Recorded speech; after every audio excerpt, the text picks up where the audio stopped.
আলামিন তিনি সার্টিফিকেট দিয়েছেন ইন্নাকা লাআলা খুলুকিন আযীম।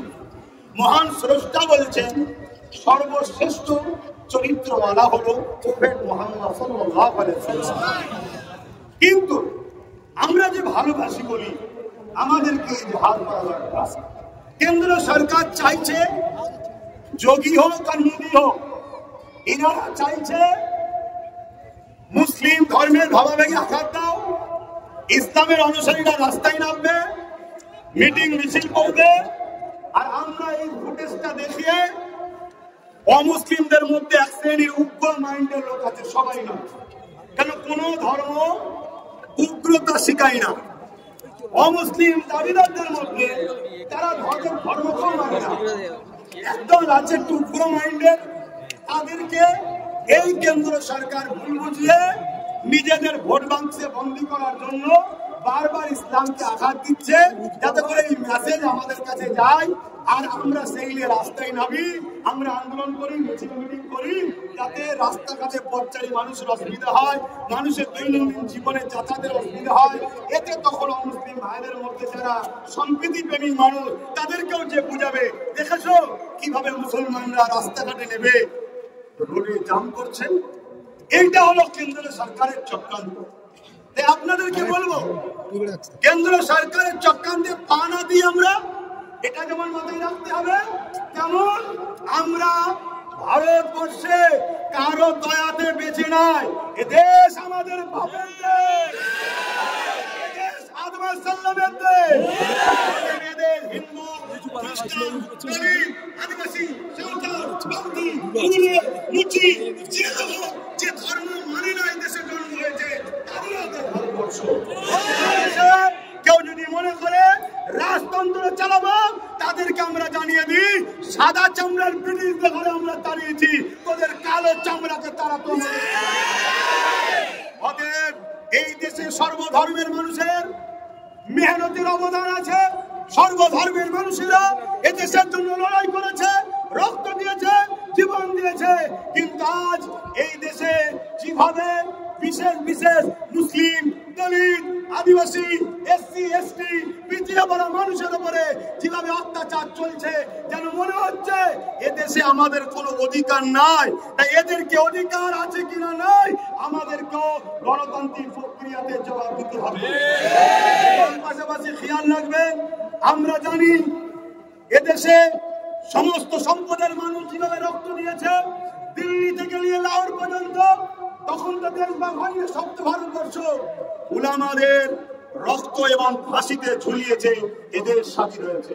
ইন্ডিয়া থেকে সব থেকে বেশি মুসলিম সম্প্রদায়ের নাম আছে, কিন্তু আমরা ওটা নিয়ে দেশের মধ্যে বিভাজন তৈরি করাকে পছন্দ করি না।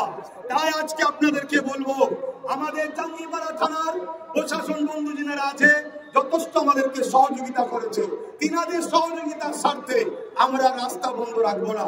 তাই আমার ভাই পীরজাদা সাউদ সিদ্দিকী আমার ভাইরা রয়েছে, তিনি শুধু দু একটা কথা বলবেন, বলেই প্রোগ্রাম শেষ হয়ে যাবে। কেন?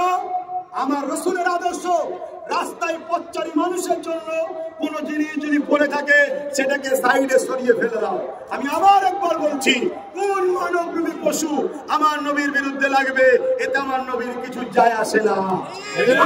চাঁদ উঠলে চামচিকের ডানা মেরে চাঁদের আলোকে রুখতে যায়, মনে রাখবেন চামচিকের ডানাতে চাঁদের আলো রোকে না। আর ওই চাঁদ মুহাম্মদ রাসূলের গোলাম, ইশারাতে বুক চিরে দুটুকরো করেছে নিজেকে।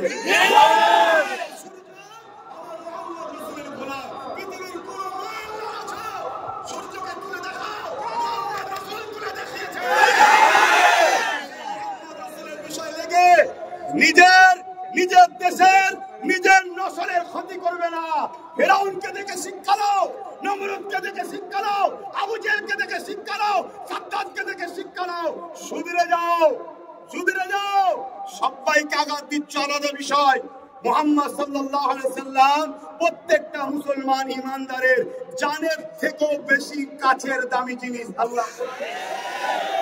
দেশ আমাদেরকে রাইট দিয়েছে, যদি কেউ আমার জানের উপরে আঘাত দেয়, দেশ বলছে তুমি তাকে উপরে জান বাঁচাবার জন্য লড়াই করো। অতএব কেন্দ্র সরকারকে জানিয়ে দিই, তুমি আমার জানের উপরে আঘাত দিলে, দেশ যদি আমাকে লড়াই করার রাইট দিয়েছে থাকে জানের থেকে পিয়ারা হুজুর পাক সাল্লাল্লাহু আলাইহি ওয়াসাল্লামের সঙ্গে বিয়াদবি গুস্তাখি বা তার বিরুদ্ধে ষড়যন্ত্র করলে তাহলে কি হতে পারে এটা তুমি কিন্তু জেনে নাও, মনে রেখে দিও। তুমি চাইছো এদেশে হিন্দু মুসলমান অন্য ধর্মের সঙ্গে লাগাবে, না না, এটা ভারতবর্ষ। এদেশের হিন্দুরা সম্প্রীতি প্রেমিক, এদেশের আদিবাসীরা সম্প্রীতি প্রেমিক, এদেশের খ্রিস্টানরা সম্প্রীতি প্রেমিক, এদেশের দলিতরা সম্প্রীতি প্রেমিক, এদেশের এসসি এসটি সবাই মানব প্রেমিক, সবাই সম্প্রীতি প্রেমিক। সবচেয়ে বড় কথা, আমাদের লড়াই হিন্দুর বিরুদ্ধে নয়, আদিবাসী দলিতের বিরুদ্ধে নয়, কোন ভারতীয় বিরুদ্ধে নয়, আমাদের লড়াই সংবিধান বিরোধী কেন্দ্র সরকারের বিরুদ্ধে লড়াই। বলছি লড়াই হবে। আরেকটা ছোট্ট কথা বলতে লাগে, উত্তরপ্রদেশে যোগী যেমন তার প্রশাসন যেভাবে অন্যায় করেছে সবটাই আমরা শুনলাম। আমার দুঃখের সাথে বলতে হয়, আমার রাজ্যের দক্ষিণ 24 পরগনা ক্যানিংয়ে এক সন্ত্রাস গুন্ডা জালিম রয়েছে, আপনারা সবাই জানেন। মাসের মাহফিলে আসার দরুন প্রায় 150 মানুষের বাড়ির কারেন্টের তার কেটে দিয়েছে, ঘরে তালা মেরে দিয়েছে, তাদের উপরে জুলুম করেছে। তাই রাজ্য সরকারকে বলবো, তোমার এই পাগলা কুকুর সামলাও, পাগলা কুকুর সামলাও। বাধ্য হব, যেমন দেশের বিরুদ্ধে লাগলে তখন হাত তুলতে বাধ্য হব, সংবিধানের বিরুদ্ধে লাগলে হাত তুলতে বাধ্য হবেন না? বলবেন নাকি আইন রাইট দেয় না? আরে দেশের ওপরে কোনো কথা নয়, যখন দেশের ব্যাপার আসবে তখন হাত তুলতেই হবে, দেশ বাঁচাতে হবে। ঠিক তেমনি যিনি দেশকে প্রেম করা শিখিয়েছে, সংবিধানকে মান্যতা, দেশের আইন ব্যবস্থাকে শ্রদ্ধা করা যিনি শিখিয়েছে, তামাম পৃথিবীর তামাম কায়নাতের সুলতান হযরত প্রফেট মুহাম্মদ সাল্লাল্লাহু আলাইহি ওয়াসাল্লাম, তিনি বলেছেন দেশকে ভালোবাসো, তিনার কথাই দেশকে ভালোবাসছি। অতএব সেই রাসূলের উপরে আঘাত দিলে রাজ্য সরকারকে বলবো, পাগলা কুকুর সামলাও না। কথা নয়, আমার ভাই একটু ছোট্ট করে বলে দোয়া করবেন আরেকটা ভাই, এখানেই শেষ, আর কোনো কথা নয়। আপনারা যে যেখান থেকে এসেছেন সুস্থভাবে যাবেন।